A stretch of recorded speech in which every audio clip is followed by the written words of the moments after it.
নতুন রাজনৈতিক দলে অংশ নেয়ার আগ্রহ রয়েছে। রাজনীতির মাঠে সক্রিয় ভূমিকা রাখতে পদত্যাগ করেছি বলে জানালেন উপদেষ্টা পরিষদ থেকে সদ্য পদত্যাগ করা নাহিদ ইসলাম।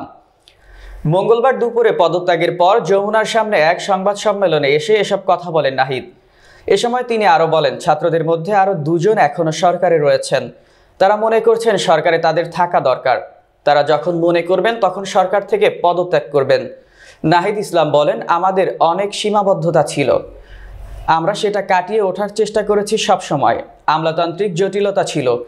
আমরা এসে এই ব্যুরোক্রেসিকে যেভাবে পেয়েছি সেখানে পুলিশের আত্মবিশ্বাস কম ছিল, তবে আমাদের সীমাবদ্ধতা থাকা সত্ত্বেও কাজ করেছি।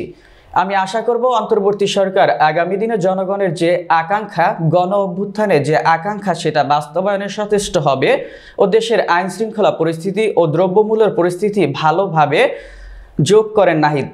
ব্রিফ শেষে জাতীয় পতাকা ছাড়া গাড়ি নিয়ে যমুনা থেকে বের হয়ে যান নাহিদ ইসলাম।